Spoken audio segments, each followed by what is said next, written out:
상황 속에서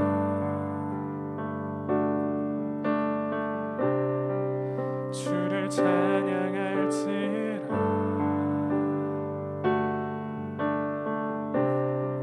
주는 너의 큰 상급,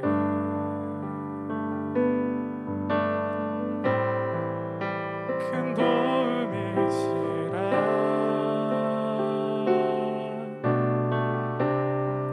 주의 얼굴 구할 때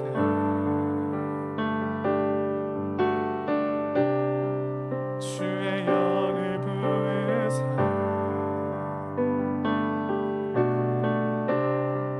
크신 사랑 안에서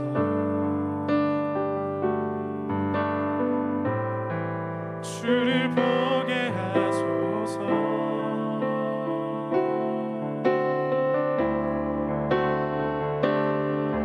내 영혼이 확정되고 확정되어 싸우니 믿음에 눈들어 주를 바라봅니다. 내 영혼이 확정되고 확정되어 싸우니 믿음에 눈들어 주를 바라봅니다. 다 같이 처음부터 찬양드리겠습니다. 모든 상황 속에서 주를 찬양할지라.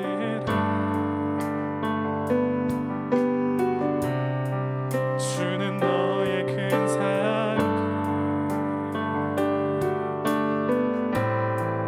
큰 도움이시라.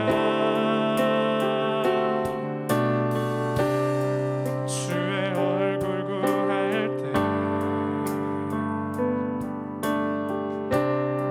주의 영을 부으사 크신 사랑 안에서 주를 보게 하소서.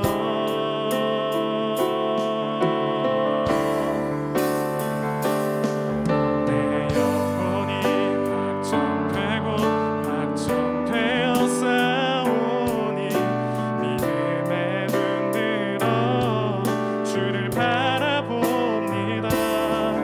내 영혼이 확정되고 확정되어 싸우니 믿음에 눈들어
기도드리겠습니다.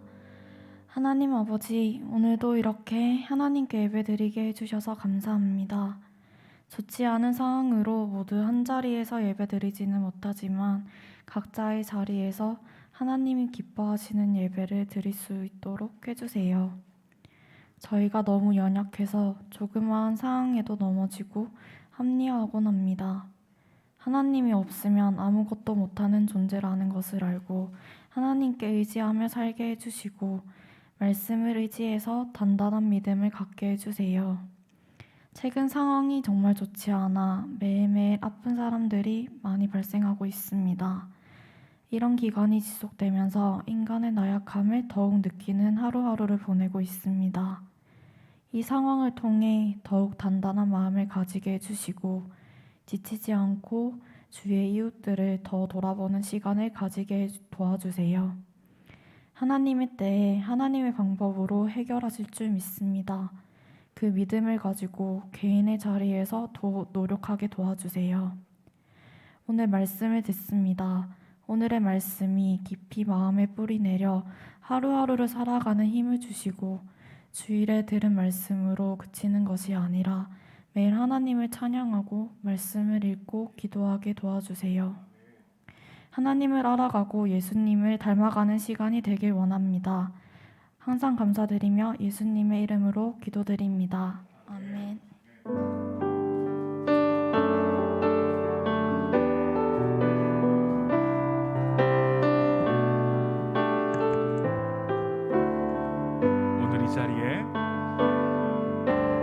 오늘 이 자리에 모인 우리 어린 양 예수 따라가는 우리 되게 하소서.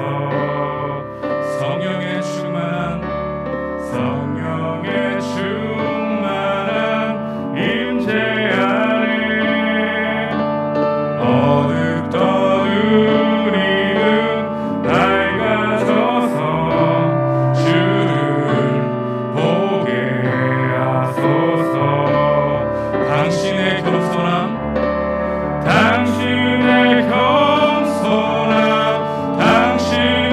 거룩함 당신의 정직함 우리에게 보이사 내 안에 교만함 내 안에 천박함 내 안에 거짓됨 모두 벗어버리고 어린 양 예수 따라가는 우리 되게 하소서.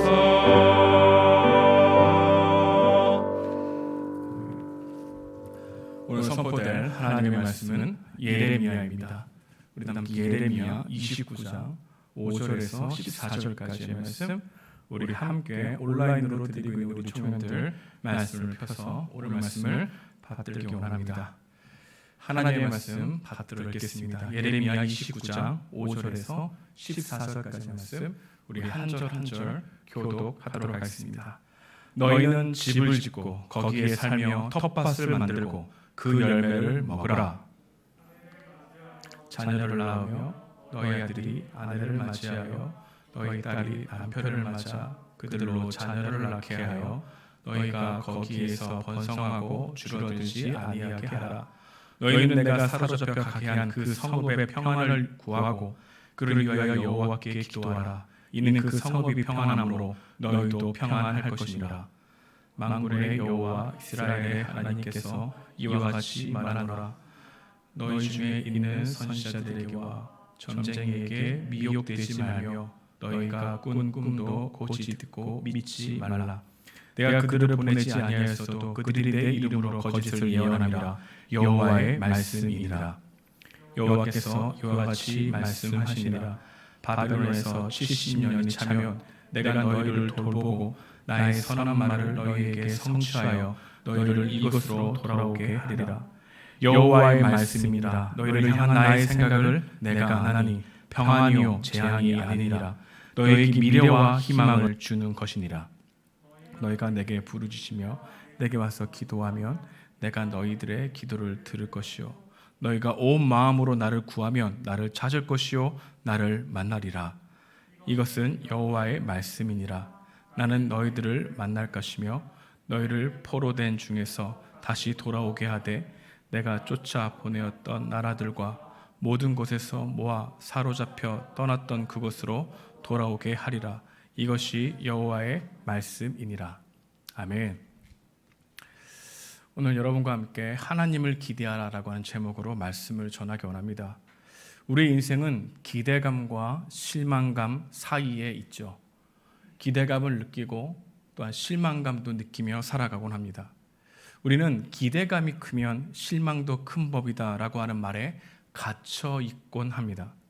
특히 사람에 대한 기대가 크면 클수록 실망도 큰 경험들을 많이 하면 할수록 그 경험이 내 안에 진리처럼 받아들이는 경우가 많다는 것입니다.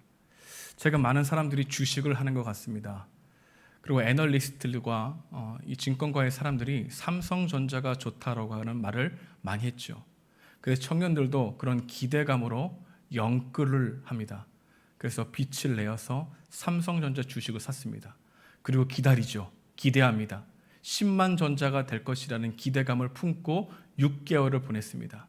하지만 10만 전자는커녕 7만 전자가 깨지고 6만 전자까지 생각하고 두려움들이 몰려와서 여러분 청년들이 마음에 많이 실망감이 크다는 것을 들었습니다.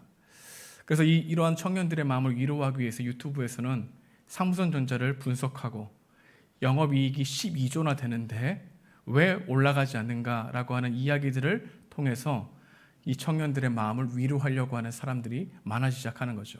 그런 유튜브마다 사람들은 다시 기대감을 가지고 그 유튜브를 키는 우리의 인생을 보게 됩니다. 기대감도 있고 실망감도 있는 것, 우리의 인생이죠. 인스타그램을 보게 되면 수많은 광고들이 나옵니다. 이 약을 먹으면 다이어트가 완전히 되는 것처럼 홍보를 하죠. 근데 실상 그 약을 먹고 보니까 현실은 그렇지 않다는 겁니다. 기대감이 실망감으로 변한 것입니다. 코로나 백신이 나오고 이제 접종률도 높아지면서 사회적 거리가 완화될 것이라는 하는 기대감을 가지고 살아가죠. 그런데 델타 변이 바이러스가 오는 바람에 그 기대감은 꺾이고 다시 실망감에 쌓이게 되는 우리들의 모습을 보게 됩니다. 기대감이 실망감으로 바뀐 것이죠. 인간관계에서도 마찬가지입니다. 사람들에 대한 큰 기대감을 가지고 살아가는 게 우리들이죠. 멀리서 봤는데 정말 괜찮은 것 같아. 기대감을 가지고 가까이 갑니다. 그러나 가까이 만나다 보니까 그 기대감이 어긋났다는 것을 알게 됩니다. 기대감이 어긋나 관계가 어색해지고 서로 관계가 소홀해지는 경우가 우리 삶 가운데 많이 있는 것이죠. 서로의 기대감, 어긋난 기대감이 우리의 관계를 멀게 느껴지게 하는 경험을 우리는 매일매일 하고 있는 것입니다. 또한 자신에 대한 실망감을 느끼는 경우도 많죠. 새해가 시작되면 누구나 자신에 대해서 새로운 기대를 하기 마련입니다. 작년과는 다른 변화된 모습을 기대하죠. 그래서 한두 가지 결심을 하게 됩니다. 새로이 뭔가 작심할 때에는 결심을 실행에 옮기겠다라고 하는 꾸준한 의지가 있는 것이죠. 이때 의욕만으로는 무엇이든지 가능할 것 같습니다. 그래서 초기에는 열심히 하는 것 같지만 작심삼일이 안 되는 것이죠. 기대감이 실망감으로 바뀌고 또 우리 마음 가운데 스스로가 나는 안 돼라고 하는 패배감에 젖어 있는 경우가 많다는 겁니다. 수련회를 통해서 은혜도 받고 큐티도 하고 말씀을 다시 읽겠다라고 다짐하고 하나님 말씀 앞에 살아가겠다고 결심을 하지만 결심은 한 이후부터 점점 그 결심과 멀어져가는 나를 보면서 수치감이 들어 다시는 내가 이런 결심하지 말아야 되겠다라고 하는 생각이 우리 삶 가운데 몰려들고 우리 생각 가운데 찾아오게 되는 것을 알게 됩니다. 우리는 철저하게 실망했고 나와 옆에 있는 사람들에게 실망감을 가진 채 살아가고 있습니다. 이렇게 우리는 기대감이 실망감으로 바뀌는 경험을 많이 하다 보니까 기대가 크면 실망도 큰 법이다라고 하는 말을 사실이 아니라 진리로 받아들이게 된 것이죠. 과거의 상처가 현재를 지배하게 되었습니다. 실망의 시간이 이미 사라진 지 오래되었는데 우리 마음속에서는 아직도 실망의 과거가 아직 지나가지 않고 현재 가운데 머물러 있다는 겁니다. 실망의 시간은 사라지지 않고 현재의 기억 속에서 살아있어 계속해서 우리의 삶과 우리의 생각에 영향을 주고 있는 것이죠. 실망의 시간이 깊으면 깊을수록 우리는 부정적인 생각을 하게 되는 경우가 많습니다. 여러분, 과거의 상처와 과거의 실망의 기억은 우리 가운데 사라지지 않습니다. 관점을 다르게 해석할 뿐이라는 것을 알게 되죠. 근데 한 가지 생각할 것이 있습니다. 과거의 실망감이 우리에게 크게 작용하는 이유는 두려움 때문입니다. 어떤 두려움일까요? 다시 실망하기 싫은 거죠. 실망할 것 같은 두려움이 우리 가운데 엄습해 온다는 겁니다. 기대가 크면 실망도 큰 법이라는 이 경험이 너무나 크다 보니까 다시는 기대감을 갖지 않으려고 하는 방어 기제가 우리 가운데 생겨나는 것이죠. 그런데 이러한 실망감은 하나님께도 대입한다는 것입니다. 우리는 하나님을 믿지만 하나님을 기대하지 않을 때가 많습니다. 하나님께 실망하기 싫어서 하나님을 기대하지 않는 마음이 우리 가운데 있는 것이죠. 하나님께 실망하는 이유는 나의 기대와는 다른 결과가 나왔다고 생각하기 때문입니다. 우리의 마음은 경험이 지배합니다. 우리는 다양한 이들 가운데 기대감을 가지고 살아왔습니다. 하지만 수많은 기대감이 실망감으로 바뀐 경험이 우리 마음 가운데 지배하다 보니까 하나님을 향한 기대감도 축소시켰습니다. 오히려 하나님이 아닌 다른 것에 대한 헛된 기대를 하게 된 것이죠. 헛된 기대는 잠시나마 우리에게 힘을 줍니다. 기대감으로 잠시 버티다가 곧 허상이 드러남으로 낙심하게 되죠. 그리고 우리는 다른 헛된 기대감을 위해 찾습니다. 그리고 또다시 기대하려고 하죠. 이런 악순환이 계속되는 삶이 우리 삶 가운데 있다는 겁니다. 사람이든 하나님이든 기대감을 버려야 한다는 생각에 사로잡히고 있는 우리의 모습을 생각해 볼 수 있는 것이죠. 왜냐하면 실망감은 기대감을 버리게 하기 때문입니다. 실망감은 낙심을 가지고 오게 하고 동시에 불신을 일으킵니다. 실망감은 하나님을 경외하는 삶의 태도와 자세를 흐려지게 하는 것이죠. 실망과 낙심은 경험하지 않는 불신을 낳습니다. 불신은 불평을 낳고 불평은 불순종을 낳는 것이죠. 경외하지 않는 말은 불평입니다. 경외함을 잃은 행위는 불순종입니다. 하나님을 불신하게 되면 반드시 마음속에서 경외성의 방향이 바뀌게 됩니다. 하나님에 대한 기대감이 상실되긴 우리들의 마음속에는 다양한 질문을 스스로 합니다. 어떤 질문을 만들어낼까요? 이런 질문을 만들어냅니다. 하나님은 과연 약속한 것을 이루실까? 하나님은 모든 것을 다스리고 계신가? 하나님은 과연 필요한 능력을 지니시고 있는가? 하나님은 나를 돌아보시는가? 대부분 이런 질문은 하나님을 믿기 위한 질문이 아니라 하나님을 거부하긴 질문으로 바뀌게 되죠. 왜냐하면 실망감이 크기 때문입니다. 이렇게 하나님에 대한 기대감이 실망감으로 바뀔 때 우리는 무엇을 경외하려고 할까요? 여러분, 우리들은요, 하나님에 대한 실망감이 바뀌면, 실망감을 느끼게 되면 다른 것을 실망하지 않기 위해서 찾는 존재입니다. 기대하는 것이죠. 여러분, 대부분 우리가 기대하는 것은 눈에 보여지는 것입니다. 여러분, 하나님의 기대감이 축소되면 우리는 반드시 돈에 대한 기대감이 상승됩니다. 보여지는 강력한 힘을 따르려고 하는 것이죠. 보여지는 강력한 돈이 나의 동기가 되고 중심이 되는 생명이 줄 것이라는 생각으로 쫓아가게 된다는 겁니다. 하나님에 대한 기대감이 상실된 우리들은 헛된 기대감으로 우리의 경외할 대상을 찾는 존재라는 거죠. 이렇게 내가 원하는 구원이라고 생각하는 기대감이 흔들릴 때 우리는 하나님이 구원이라고 말씀하시는 말씀을 듣지 않으려 한다는 겁니다. 왜냐하면 기대감이 실망감으로 바뀌었기 때문입니다. 철저하게 자기 욕망에 사로잡혀 있는 사람은 하나님에 대한 기대감보다 실망감에 사로잡혀 살아갑니다. 사람들에게도 마찬가지요. 헛된 기대감은 자기 욕망의 열매입니다. 여러분, 우리의 치명적인 연약함은 무엇일까요? 우리는 문제를 잊어버려야 될 것을 기억하는 것이고 기억해야 될 것을 잊어버리는 거죠. 과거의 실망을 잊어버려야 하는데 우리 삶 가운데, 우리 생각 가운데 계속해서 기억하는 것이고 하나님께서 우리를 신실하게 도와주셨다는 것을 쉽게 잃어버리고 기대감을 저버리는 마음들이 우리 가운데 있다는 겁니다.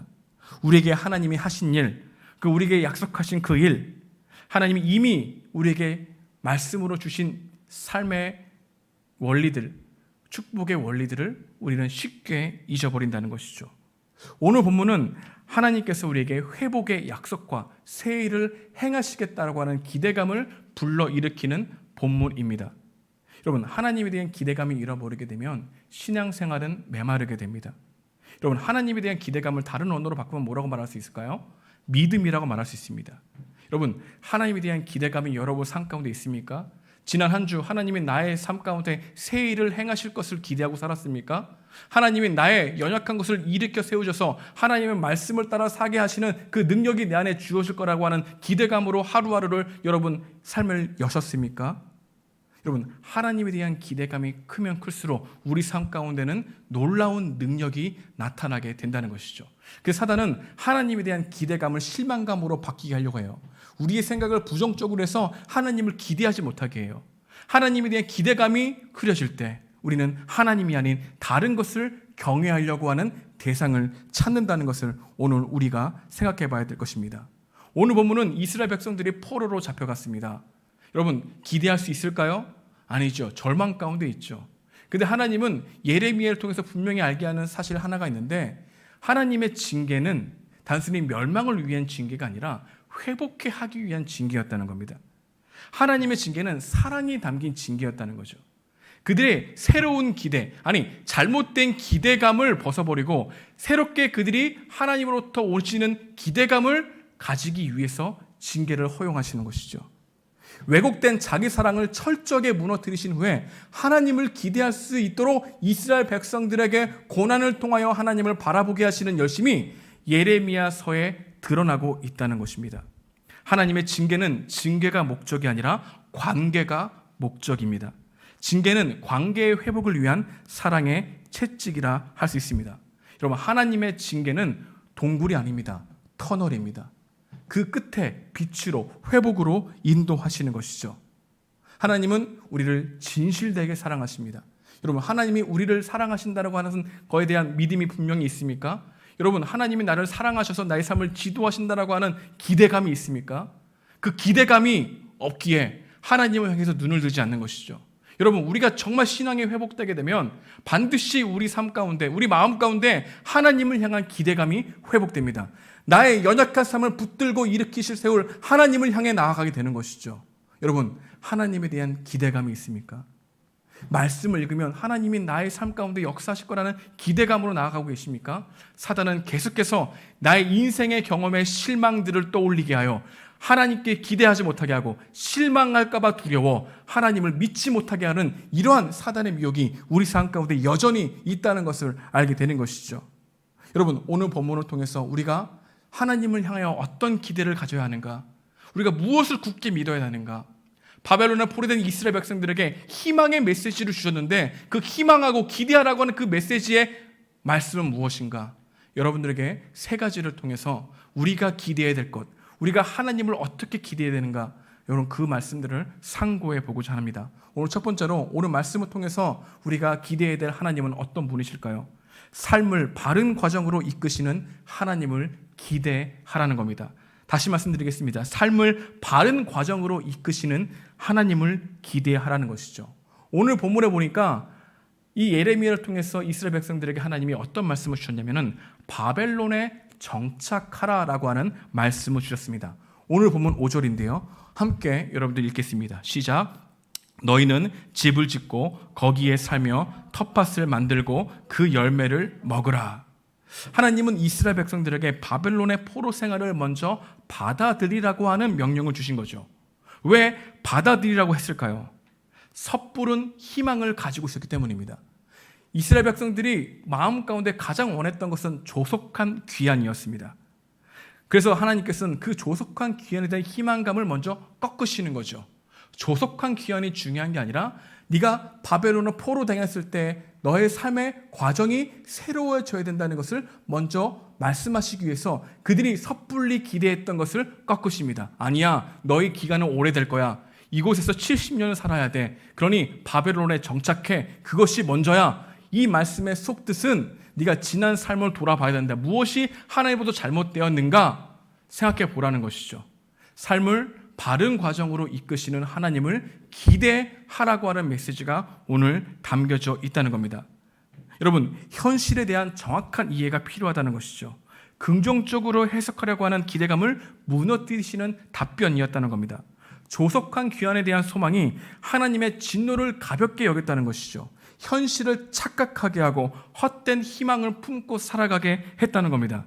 그들은 귀환을 생각하기 전에 철저하게 무엇이 잘못됐는지, 돌이켜야 될 것이 무엇인지 진지하게 고민해야 한다는 말씀으로 말씀하신 것이죠. 바벨론에 정착하라고 하신 겁니다. 여러분, 하나님은 여러분들에게 무엇을 기대하려 하시는가? 나의 삶을 고쳐서, 나의 삶을 돌이켜서 하나님께로 돌아오는 과정을 만드시는 하나님을 기억하라고 하는 것이죠. 긍정적으로 생각하기 전에, 나의 삶의 미래가 잘 될 것이라고 생각하기 전에 철저하게 무엇이 잘못됐는지, 돌이켜야 될 것이 무엇인지 진지하게 고민하라고 말씀하시는 겁니다. 너희들이 생각한 것처럼 조속한 귀환은 없다는 것이죠. 오히려 이 시간을 잘 견뎌야 된다는 말씀을 하고 있는 것입니다. 여러분, 이 말씀을 우리들에게 적용하자면 하나님은 회개 없는 구원으로 이끄시지 않는다는 겁니다. 회개를 회피하고 회복으로 나아가는 길은 없다는 것이죠. 여러분, 하나님에 대한 바른 기대감은 무엇입니까? 우리를 돌이켜 십자가를 통과하게 하시고 회복을 주시는 하나님을 기대하라는 것이죠. 틀림없다는 것입니다. 하나님은 반드시 여러분을 바른 과정을 거치게 하셔서 회복시키시는 하나님이십니다. 하나님을 기대하지 않는 이유는 그 과정이 너무 싫기 때문입니다. 우리가 기억해야 될 것은 말씀을 얼마나 많이 들었는지보다 말씀을 어떻게 들었는지가 훨씬 중요하다고 말씀하시죠. 말씀을 제대로 들으면 하나님이 우리를 바른 삶의 과정으로 이끄신다는 것을 발견하게 된다는 것입니다.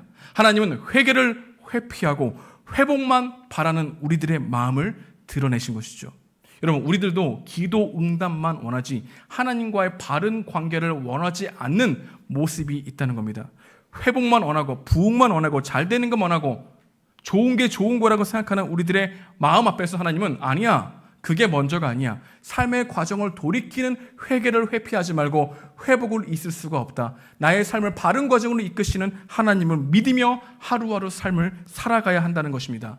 여러분, 참된 회복은 지름길이란 없습니다. 반드시 십자가를 통과하는 길로 우리를 인도시죠.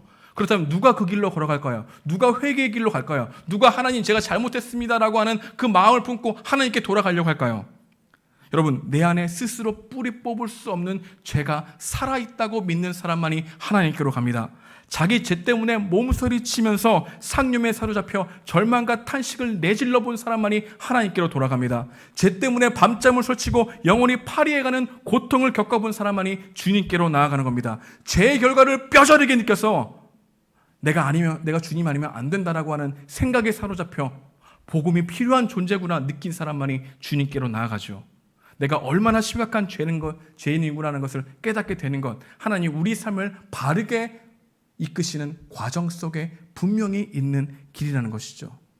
여러분, 예배의 행위를 회개의 자리로 대신하지 마십시오. 여러분, 회개는 단순한 종교적 행위가 아닙니다. 종교 행위는 회개를 대체할 수 없습니다.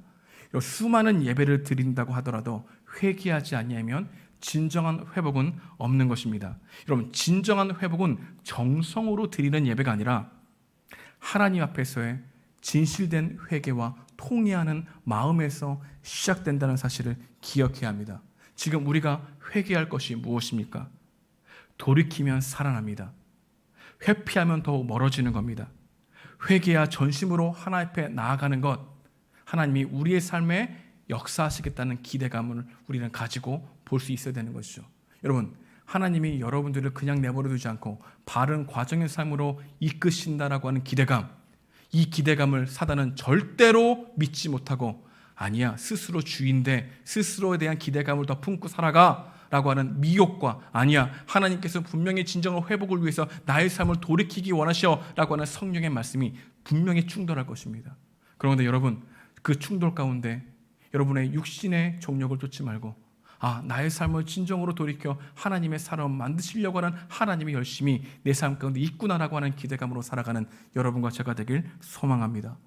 두 번째로 우리가 기대해야 될 하나님의 메시지, 우리는 하나님의 어떠한 모습을 기대해야 될까요?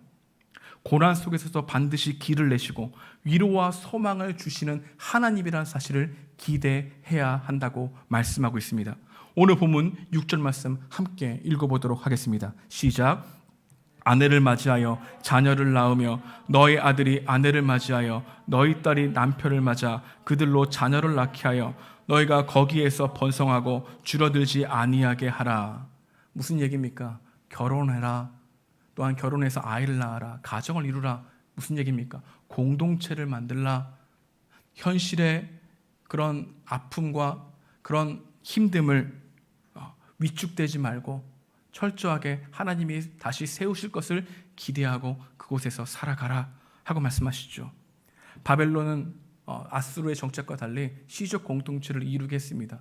그래서 동족끼리 결혼도 할 수 있었고 그들의 문화와 그들의 언어를 배울 수 있게 했습니다.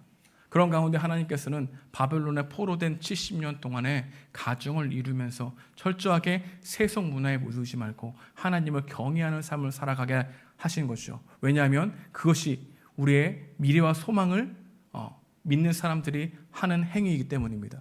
여러분, 번식하는 것, 번성하는 것, 나의 삶에 하루하루 최선을 다하는 것, 여러분 미래에 대한 기대와 소망이 없으면 못하는 거죠. 왜 우리는 무기력해집니까? 미래에 대한 기대와 소망이 사라졌기 때문입니다. 하지만 하나님께서 우리의 삶 가운데 고난 가운데 미래의 희망과 소망을 부어주신다고 하는 확신이 기대감이 있다면 오늘 우리는 최선의 삶으로 응답할 수 있다는 것을 말씀하고 있는 것이죠.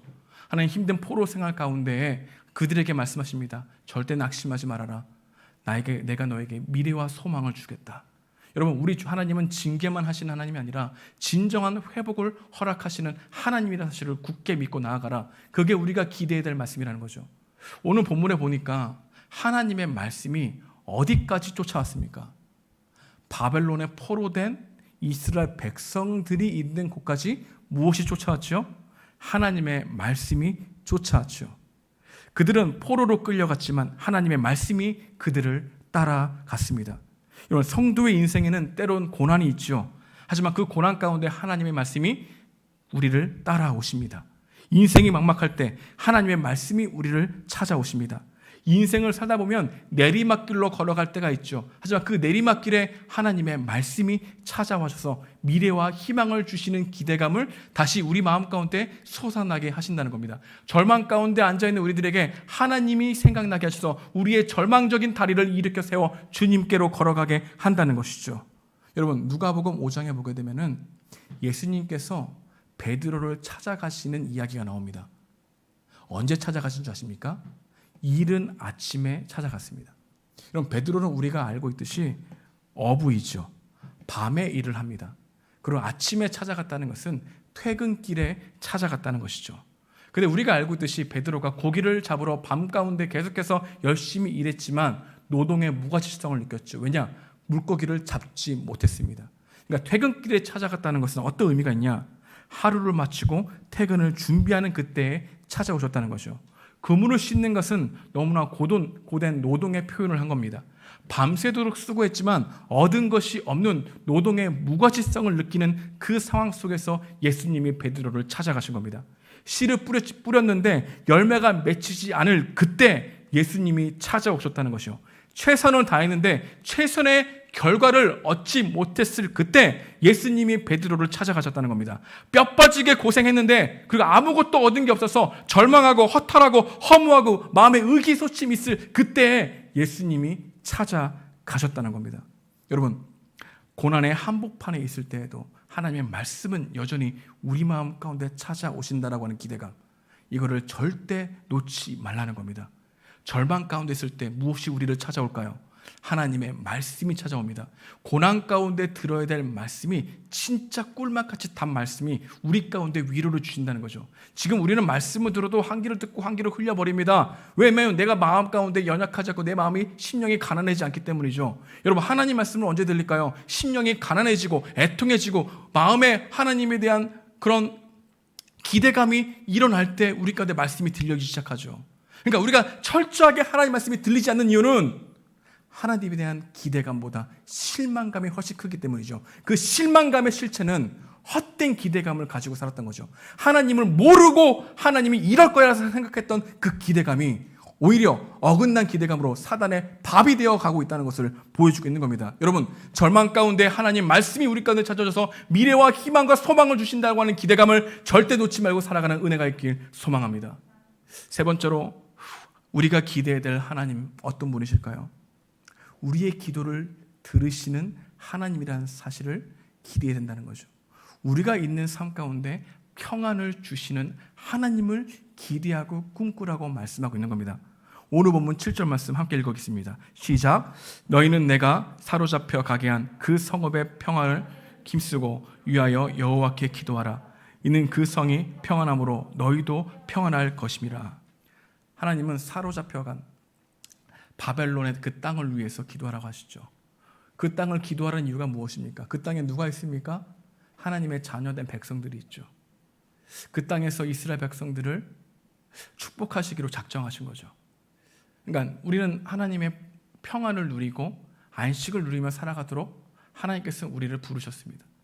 여러분, 우리가 어디에 있든지, 그것이 포로로 끌려간 바벨론에 있든지 그곳에 평안을 구할 수 있는 이유는 그곳에서 우리의 기도를 들으시고 우리의 아픔을 들으시며 우리의 소스라치게 놀라워 괴로워하고 있는 마음에 하나님께서 공감하신다는 겁니다.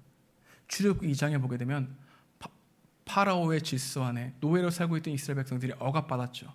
근데 하나님께 부르짖습니다. 근데 하나님이 그 부르짖는 기도를 들으시고 창자가 끊어질 듯한 고통으로 그들의 기도를 들으셨다는 메시지가 나오죠. 여러분, 성경에서 우리를 계속해서 기대감을 잃지 않게 하는 중요한 메시지 중 하나는 너희의 기도에 응답하시는 하나님에 대한 기대감을 잃지 말라고 하는 것이죠. 시편 말씀 읽어보십시오. 징계 가운데 소망이 없다라고 아우성치는 예레미야를 읽어보십시오.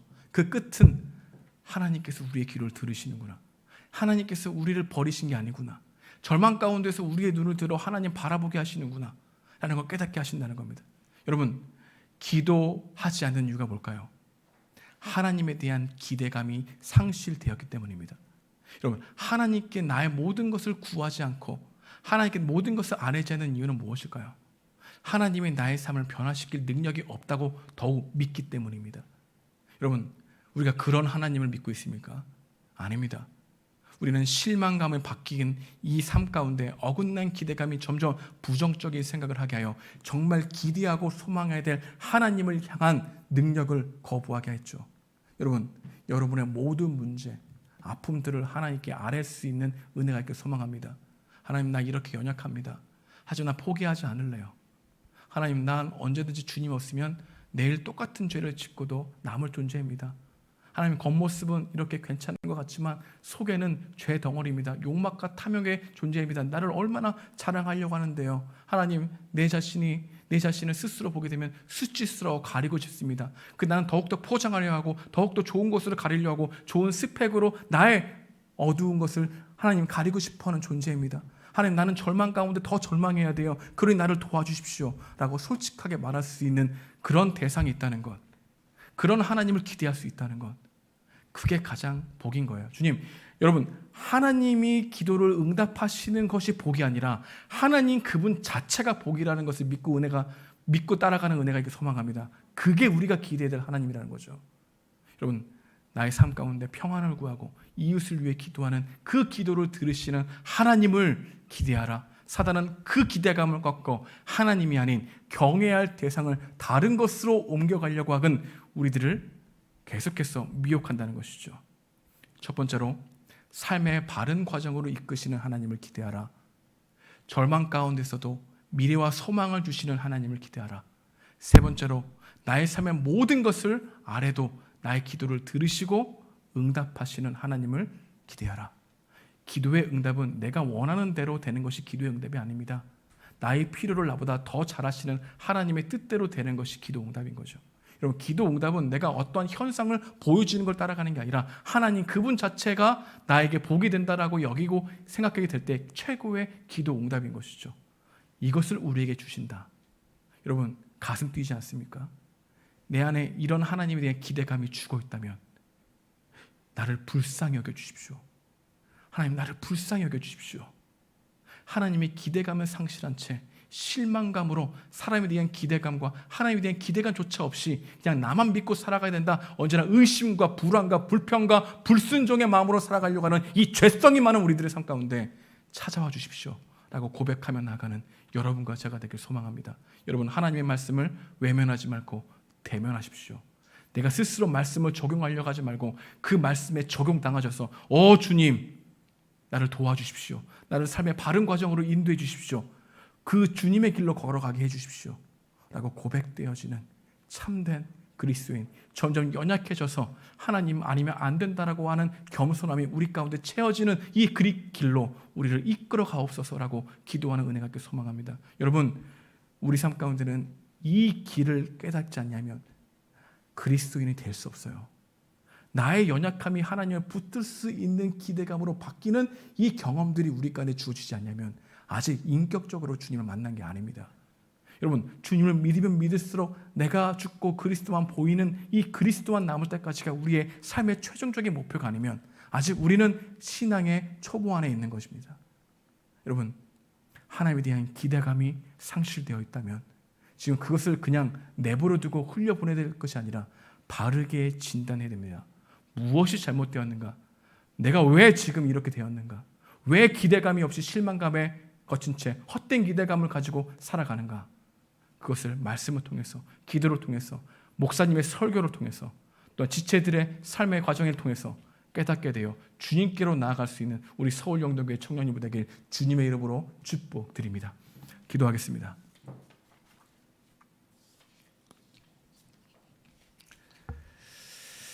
오늘 말씀을 생각하면서 우리 이렇게 기도하기 원합니다. 하나님, 길이요 진리요 생명이신 예수님께로 나를 인도해 주십시오. 기대합니다. 하루하루 절망 가운데 소스라치게 놀라지 않게 하시고 미래와 희망을 주시는 하나님을 기대하게 해 주시옵소서. 기도하기 원합니다. 나의 모든 기도를 들으시고 인격적인 관계를 원하시는 하나님을 기대합니다. 주님, 나를 만나 주십시오. 이 세 가지 기도 제목을 가지고 이 시간 함께 기도하며 나가기 원합니다. 기도하시겠습니다. 주님, 감사합니다. 하나님, 우리 삶을 변화시키는 줄 압니다. 주님 말씀을 따라 살아가게 도와주시옵소서. 주님 바라보고 나아가기 원합니다.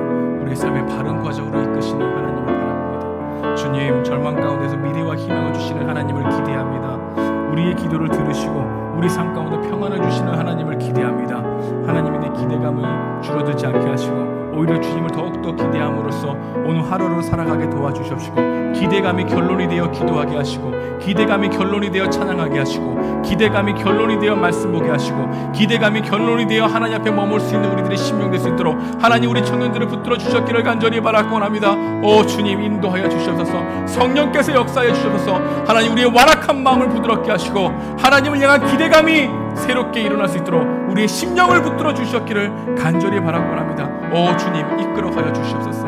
오 주님, 함께해 주십시오. 우리 다 함께 찬양하기 원합니다. 주 안에 우리는 하나, 함께 찬양하며 나아갑니다.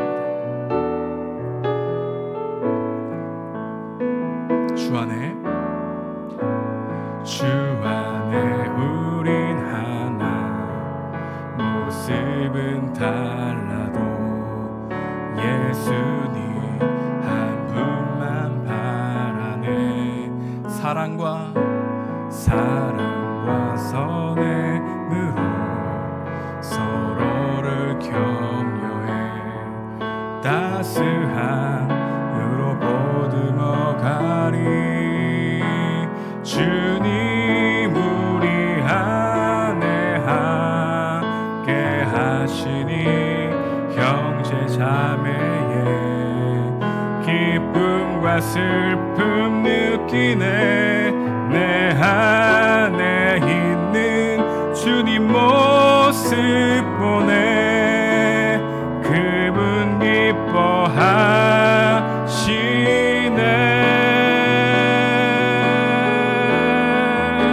주님 우리를 통해 계획하신 일 부족한 입술로 찬양하게 하시니 주님 우리를 통해 계획하시니 너를 통해 하실 일 기대해 주님 우리를 통해 주님 우리를 통해 계획하신 일 부족한 입술로 찬양하게 하신 일 주님 우리를 통해 계획하신 일 너를 통해 하실 일 기대해 마지막으로 주님 우리를 통해 주님 우리를 통해 계획하신 일 부족한 입술로 찬양하게 하신 일 주님 우리를 통해 계획하신 일 너를 통해 하실 일 기대해.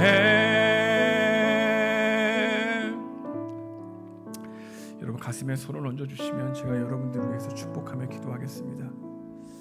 주님, 세상을 살아가면서 너무나 많은 실망감으로 그저 진리인 것처럼 믿고 살아갔던 우리들의 모습이 있습니다. 사람에 대해서 실망하고 내 자신에 대해서 실망하고 상황에 대해서 실망하고 부모님에 대해서 실망하고 내가 있는 직장에 대해서 실망하고 교회 지체들을 향하여 실망하고 가정 모임에 대해서 실망하고 하나님 우리의 마음을 뒤돌아보기 원합니다. 어긋난 기대감, 잘못된 기대감으로 우리가 스스로 실망감을 채우려고 하는 모습이 없었는지 진단해 보기 원합니다. 하나님, 우리들이 실망하면 우리들의 연약함을 드러내는 것입니다. 주님, 실망감이 있을 때 우리의 눈을 들어 하나님은 절대로 우리를 실망시키지 않는 분이라는 사실을 더욱더 깊이 깨닫게 되는 은혜를 우리 마음 가운데 부어주십시오. 주님, 하나님을 기대함으로 사람에 대한 기대감을 포기하지 않게 도와주십시오.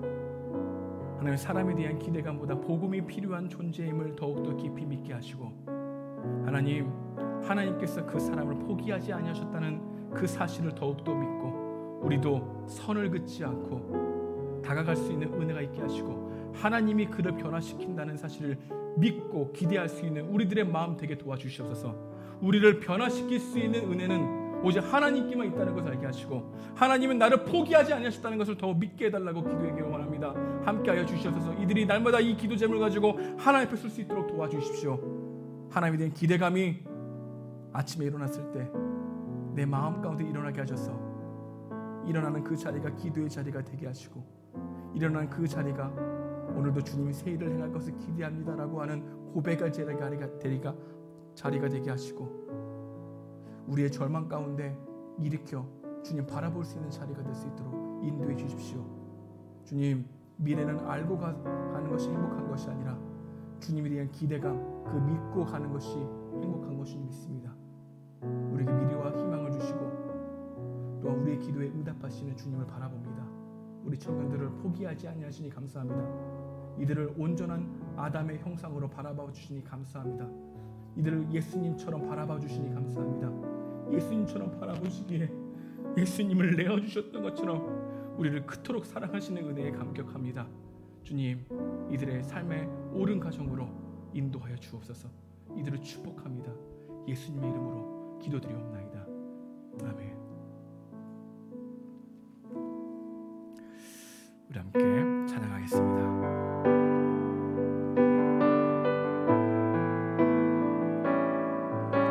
내가 무엇을 가지고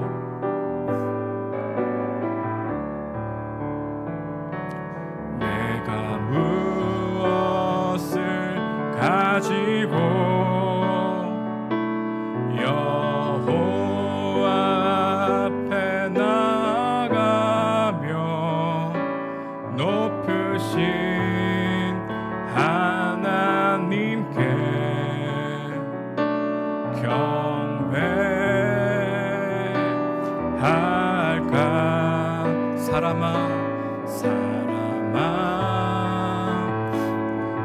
주께서 선한 것을 보이셨나니 여호와께서 내게 구하시는 것은 공의를 행하고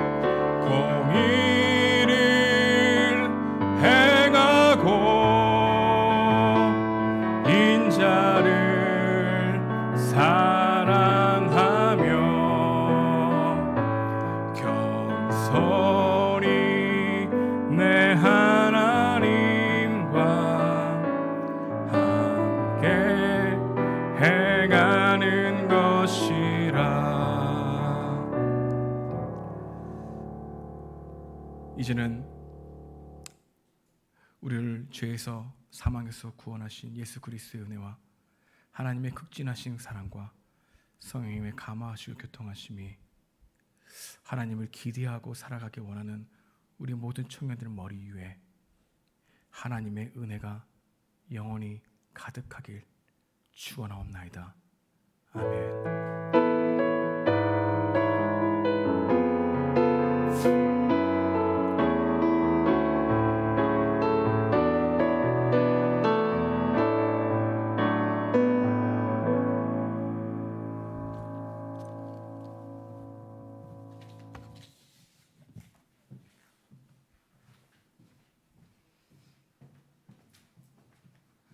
네, 안녕하세요. 청년부 둘째 주 광고 시작하겠습니다.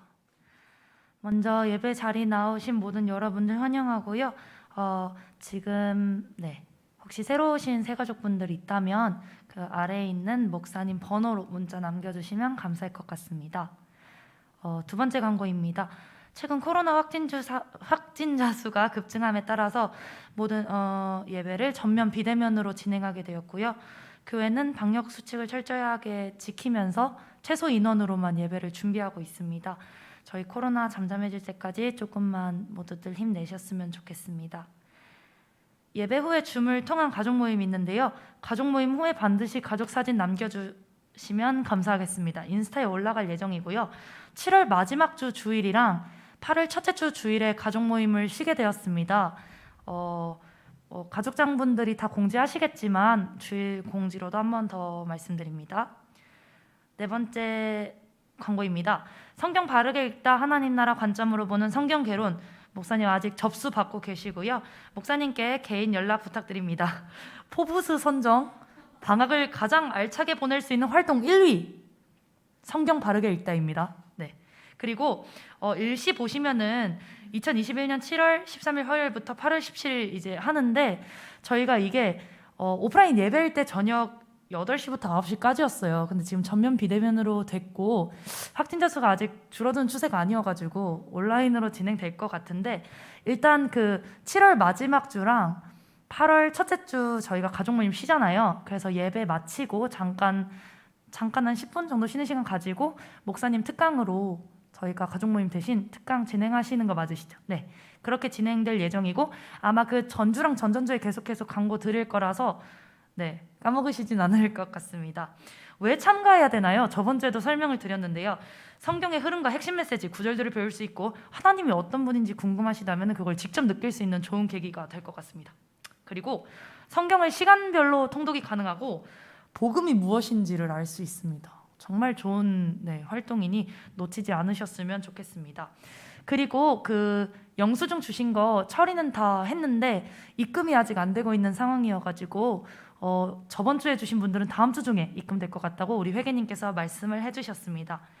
여러분 코로나 조심하시고 손 꼭 씻으시고 우리 다시 현장 예배에서 만날 수 있는 날을 기도하고 또 기대하겠습니다. 그럼 우리 다음 주에 만나요. 안녕.